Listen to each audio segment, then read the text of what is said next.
Bonjour et bienvenue dans ce live du dimanche soir, dimanche 10 janvier, alors disponible en live, en replay sur cette page, en replay aussi sur ma chaîne YouTube. Je suis Dominique Chélan, formatrice et consultante en images numériques, audiovisuel et multimédia. Je vous invite chaque dimanche à 18 h, donc désolé, la programmation a été un peu buggée, voilà, je suis au point pour la technique et puis pour certaines choses, eh bien, je suis encore à améliorer sur certains points. Donc chaque dimanche à 18 h sur cette page, quoi qu'il arrive, voilà, sauf exception, eh bien, je parle de cinéma autour d'un thème pour les amoureux et les passionnés comme moi. Ce thème d'aujourd'hui, eh bien, c'est le road movie. Alors, le road movie, eh bien, c'est un voyage quoi? Extérieur et aussi intérieur. Donc ça, c'est quelque chose qui est... alors, je regarde mon retour pour répondre à vos commentaires que je vous invite à poster. Voilà. Alors, le road movie, eh bien, il est né où et quand? Il est né principalement aux États-Unis, donc à la fin, dans les années 60. Donc c'est un genre maintenant. Donc quand on dit un genre, cela veut dire que c'est un genre de film. La définition, eh bien, c'est que c'est un film routier. Le fil conducteur du road movie, c'est que cela se passe donc en voiture, en moto, et cela peut être même aussi à pied. Donc ça se passe dans des grands espaces, souvent d'un point A à un point B, en sachant que ce n'est pas... le voyage est important, le but, je veux dire, le point B justement, ce qu'il y a c'est que eh bien, ce qui est important, c'est le chemin pour y aller et ce qui s'y passe. Parce que le but du voyage, assez souvent dans le road movie, est pas connu ou peu connu des personnages de films. Alors, les road movies les plus connus, eh bien, alors, par lesquels, donc je disais, ça a démarré dans les années 60, cela naît d'un mouvement de contestation sociale. Aux États-Unis, on est en pleine guerre du Vietnam, et donc cette génération de jeunes conteste cette guerre du Vietnam. Donc on est plutôt sur une critique que la jeunesse a par rapport à la société, et sont des portraits de la société, et cela exprime le mal de vivre et cette impossibilité d'accéder à la liberté. Voilà pour la définition du road movie. Et ensuite, eh bien, les road movies, donc le premier road movie qui est une référence, c'est Easy Rider avec Dennis Hopper et Peter Fonda. Alors, Easy Rider, pour ceux et celles qui ont eu le plaisir, la chance ou l'honneur ou l'envie de le visionner, comme je l'ai fait un jour, parce qu'en entendant parler, c'est vrai que j'entends parler d'un film, ou ça peut être la même chose pour un livre, eh bien je me dis un jour je vais quand même mettre le nez dedans pour savoir de quoi il se passe, de quoi il s'agit. Donc deux hommes qui en rencontrent un troisième font un périple donc c'est Wyatt et Billy, Peter Fonda et j'ai oublié son nom, j'ai oublié de le noter en tout cas, le nom de l'autre acteur, font un périple, je crois que c'est de la côte Est, alors tout ça j'ai noté, les road movies, là où ça part vraiment, quel est le chemin de Easy Rider, va en moto, donc c'est un périple en moto, et j'avoue que lorsque j'ai regardé Easy Rider, je me suis demandé si toute l'équipe technique n'aurait pas fumé la moquette. Voilà, c'était un petit peu les années 60 où il y avait quand même le début, avouons-le, des drogues en tout genre qui étaient expérimentées et qui donnaient peut-être des choses un peu psychédéliques. Donc, je ne sais pas quel était l'objectif d'Easy Rider, donc de toute façon, c'était bien montré, puisque aujourd'hui Easy Rider est devenu un classique.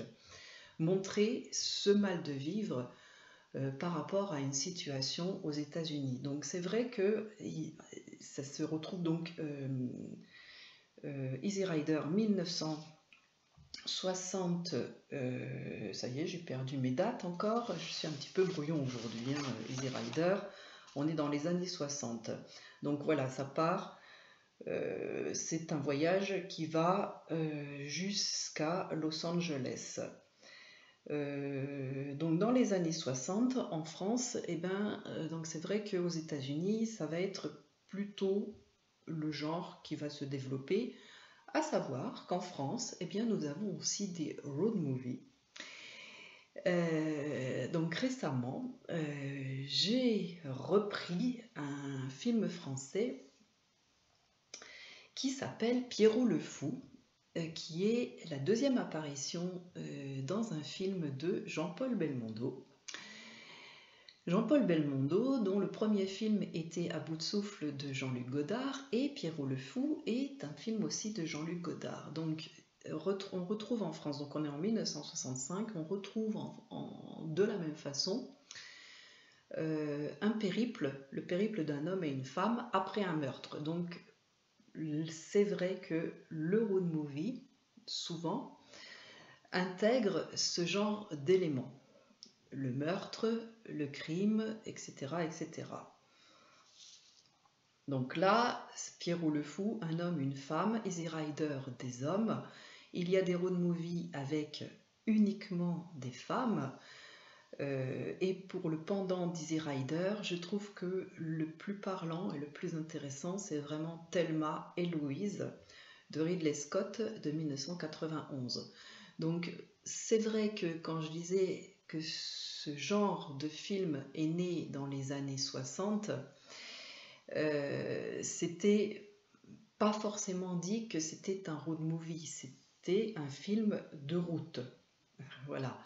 Alors que maintenant, c'est devenu un genre. Donc, à partir de l'instant où il y a un périple qui se fait, eh bien, cela devient un road movie. Donc, je rappelle que cela peut être à pied. Et donc, Forrest Gump, dont j'ai déjà parlé dans une autre vidéo, peut être apparenté à un road movie, puisque Forrest traverse les États-Unis à pied. Alors, souvent, Easy Rider, Thelma et Louise, nous nous retrouvons avec une fin plutôt tragique. Quand il y a meurtre au début ou qu'il y a fuite pour une de ces raisons, ce qui est le cas aussi dans Sailor et Lula, ce qui est le cas dans Pierrot le Fou, qui est un film donc franco-italien, je le rappelle. Il y a aussi des road movies qui ont une fin qui est plus happy, en tout cas. Donc plus récemment, plus près de nous, peut-être pour certains qui ont entendu parler sans le voir, c'est Little Miss Sunshine. Little Miss Sunshine, l'histoire d'une petite fille qui veut se présenter à un concours de Miss. Alors elle est plutôt rondelette, donc sur le départ, à l'opposé des critères de sélection, alors ça se passe aux États-Unis, et pourtant elle se retrouve épaulée par toute sa famille, une famille assez hétéroclite. Et la suite des aventures et du périple de cette petite fille accompagnée de toute sa famille va faire l'histoire. Car le road movie n'est pas tant le but, l'arrivée, mais plutôt ce qui va se passer tout au long du film. Donc quand je disais au début que le road movie est autant un voyage extérieur qu'un voyage intérieur, c'est vraiment le cas dans Little Miss Sunshine, donc un film de 2006 de Jonathan Dayton et Valérie Faris, et c'est d'ailleurs leur premier long métrage, comme quoi un premier film peut être extrêmement surprenant et réjouissant. Little Miss Sunshine, par rapport au genre donc du road movie qui a émergé dans les années 60 avec Easy Rider, il y a plutôt un côté joie, tout en abordant tout de même certaines problématiques, entre guillemets, comme la famille, le couple, le frère rejeté, le grand-père et la mort. Oui, dans Little Miss Sunshine, il y est question aussi de mort. Donc tout ça traité d'un point de vue plutôt comique, oui, on est vraiment dans ce registre avec du burlesque aussi, pour arriver à un final surprenant, même s'il est attendu, puisque même si un final peut être attendu, il va être surprenant et peut-être différent. Pensez à ces films qui justement tendent vers une fin que l'on attend, qui est un peu prévisible et qui finalement se retrouve à être différent et agréable en tout cas. Donc Little Miss Sunshine, Thelma et Louise parlent de femmes. Donc Little Miss Sunshine, une petite demoiselle entourée de sa famille, Thelma et Louise, avec les incomparables Suzanne Sarandon et Gina Davis. Donc un film de 1991. Ce film est construit en boucle, puisqu'il commence avec le ciel et termine avec le ciel. Donc l'équipée des deux héroïnes, ça c'est le détail qui tue, entre guillemets, sans jeu de mots, est une T-Bird DE66 mythique. Et la fin,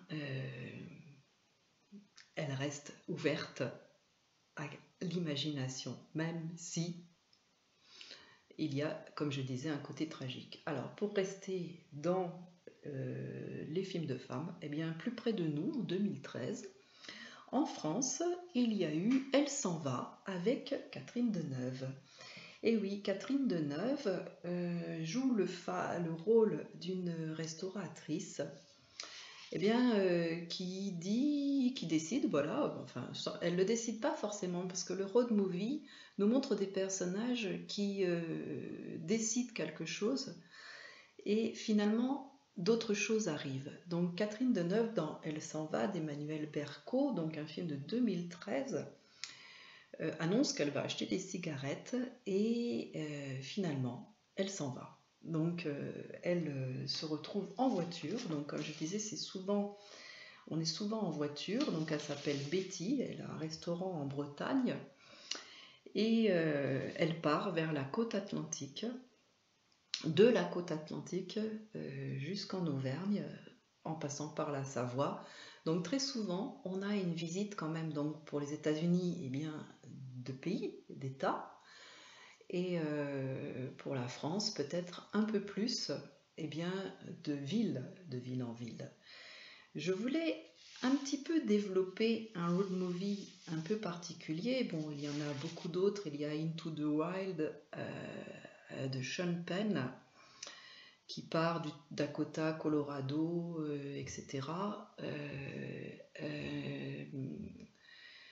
il me semble, l'acteur, c'est un des frères Affleck, pas Ben, l'autre, j'ai oublié son prénom. Voilà, des fois les prénoms m'échappent, pour ceux qui me connaissent.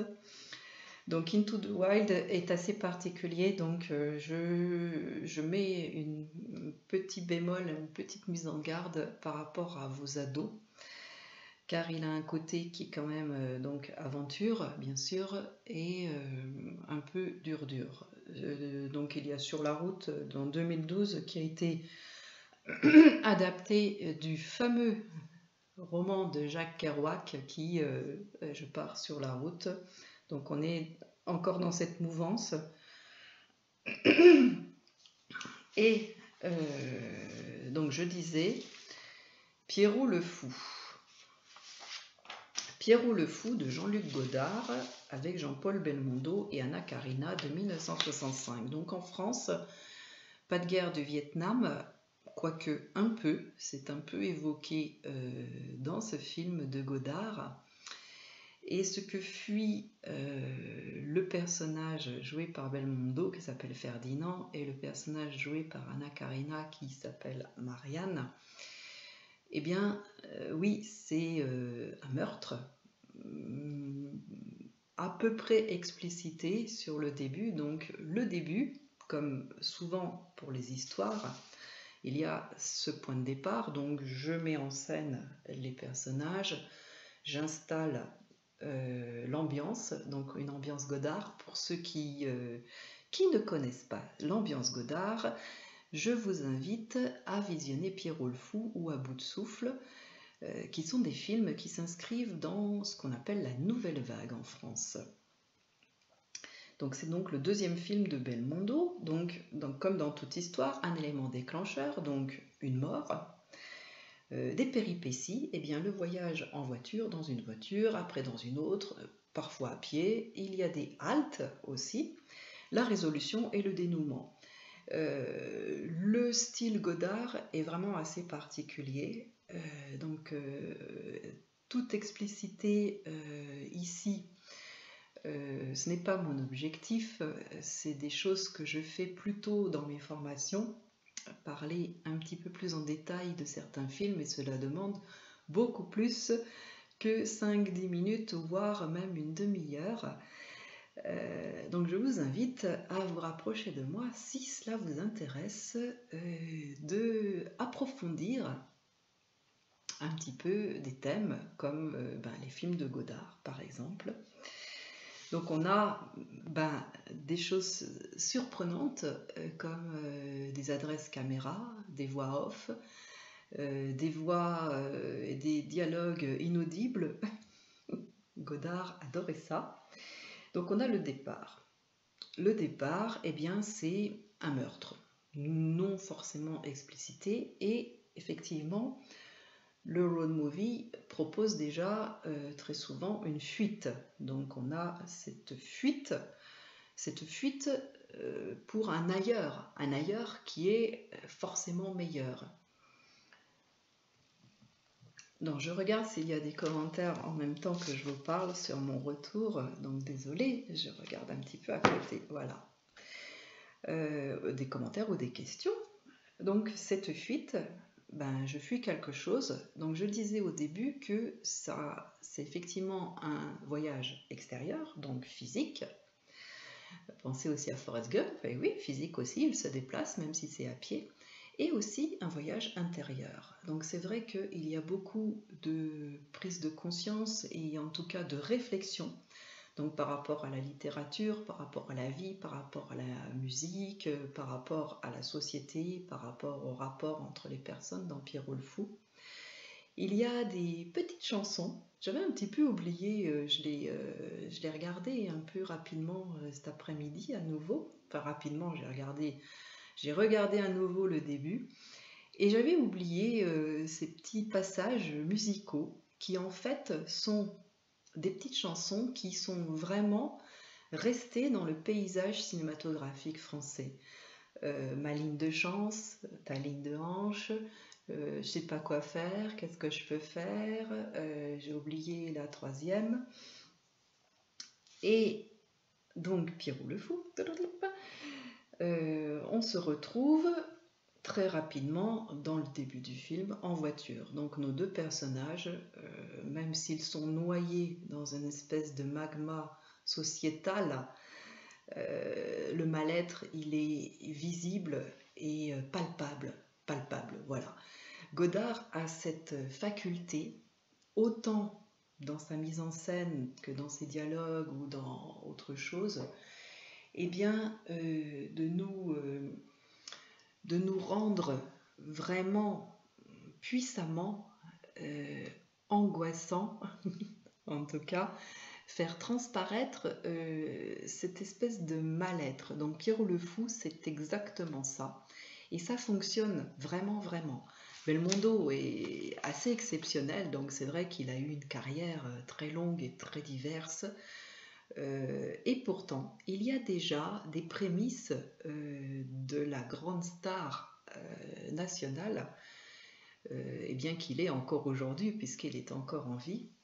Donc Ferdinand et Marianne se retrouvent dans une Peugeot 404, donc on est un peu loin de la T-Bird des 66 de Thelma et Louise, et pourtant c'est une voiture de prestige qui va être très vite remplacée par une américaine décapotable. Le changement de voiture est quelque chose qui fait penser un petit peu aussi à Bonnie and Clyde en y réfléchissant, même si Bonnie and Clyde, alors est-ce que ça peut être classé dans le road movie? Parce qu'il y a une fuite, et on pourrait dire une fuite en avant. Donc je rappelle Bonnie and Clyde, un fameux couple, il me semble, qui a existé. Donc on est sur de la fiction et de la romance certainement par rapport à la réalité, un couple de gangsters qui a écumé les États-Unis dans les années 50. Peut-être même plutôt dans les années 20, voilà, je crois que ça a été tourné plutôt après. Et non, il y a une version des années... alors là, pas de révision du tout sur Bonnie and Clyde, ça me vient d'un seul coup, ça seulement. Et je me dis que je le classerai bien dans les road movies. Donc à vos commentaires pour me dire si oui ou non, pour vous, ça serait ok de classer Bonnie and Clyde dans les road movies. Après tout, il y a une espèce de fuite en avant, comme je disais, donc ce qui se retrouve à je fais des actes, en tout cas, et cela me mène à d'autres actes, ça me mène à rencontrer d'autres personnes, à sans cesse peut-être flirter avec la mort et le danger, car c'est un petit peu ça dont il est question aussi dans Pierrot le Fou, c'est être sur une ligne tendue entre la vie et la mort. Et à un moment, donc on est peut-être à un tiers du film où le personnage donc de Pierrot le Fou, il y a une explication de pourquoi Pierrot le Fou et pourquoi est-ce que le personnage principal joué par Belmondo s'appelle Ferdinand. Donc très rapidement, nous avons l'explication. Je vous laisse le découvrir. C'est un film pour... Et oui, c'est un film qui est sur Netflix. Netflix, quoi que nous en disions, propose beaucoup de classiques. Je le dis et je le redis souvent dans mes vidéos. Donc je vous invite à un petit peu farfouiller sur cette plateforme, car en France en tout cas il y a des classiques français. Certains films de Claude Sautet récemment sont sortis. Il y a, alors y sont-ils encore, je ne sais pas, des films de Truffaut, des films de Chaplin et donc Godard, et une belle collection de films avec Jean-Paul Belmondo justement, et avec cette grande chance d'arriver jusqu'à Pierrot le Fou. Donc il y a des histoires dans la grande histoire, donc racontées par nos personnages qui, pour gagner de l'argent, donc c'est ça qui est très intéressant, cette mise en abîme peut-être de l'artiste qui raconte des histoires. Donc dans Pierrot le Fou, les deux personnages principaux, Ferdinand et Marianne, donc joués, je le rappelle, par Belmondo et Anna Karina, racontent des histoires pour gagner un peu d'argent. Des histoires qu'ils mettent en scène avec des costumes, avec des dialogues assez peu fournis. Et donc cette réflexion, elle est aussi dans chaque film qui va avancer. Pour revenir sur Thelma et Louise, pour les amateurs, c'est aussi le film qui a lancé Brad Pitt. Peut-être que beaucoup d'entre vous l'ignorent. Et pourtant, 1991, donc c'est le premier film de Brad Pitt dans lequel il joue, eh bien, oui, un jeune homme qui va séduire l'une des deux fugueuses et a été remarqué grâce à Thelma et Louise. Pour en revenir et en finir avec Pierrot et le Fou et ce thème du road movie, encore 1000 excuses pour le changement de canal par rapport à mon démarrage de live qui est un petit peu cafouillé aujourd'hui, puisque j'ai changé un petit peu ma déco, mon coin, etc. Pierrot le Fou, donc pour aller jusqu'à la fin, donc fin tragique, comme c'était plus le cas dans les premiers road movies. Je vous invite à aller, je le redis, à aller voir Little Miss Sunshine, qui est plus réjouissant comme road movie. Forrest Gump aussi. Donc Pierrot le Fou, à peu près au tiers, commence à écrire. Il lit beaucoup ce personnage de Ferdinand, et il écrit. Et il y a effectivement cette marque, en tout cas ce frôlement de la vie et de la mort, cette réflexion de la vie et de la mort. Donc, le personnage, qu'écrit-il par exemple? Eh bien, il écrit « Je suis », donc il regarde la caméra, et c'est ça qui est surprenant, agréable aussi, peut-être quelque chose que j'avais oublié et qui s'oublie finalement, donc une adresse au spectateur. Donc il y a un côté très moderne, peut-être certains diront nouvelle vague, et pourtant eh bien, ça fonctionne. Donc que voit-il? Il se regarde dans le rétroviseur et sa compagne lui demande ce qu'il voit, et il dit « Je vois le visage d'un type qui veut se jeter à 100 à l'heure dans un précipice ». Et je trouve que cette citation de Pierrot le Fou eh bien, correspond tout à fait à ce genre de film qu'est le road movie. Je vous remercie infiniment d'assister à ces émissions pour ceux et celles qui y assistent en live. Je remercie infiniment ceux et celles qui regardent ces vidéos, qui likent, qui commentent.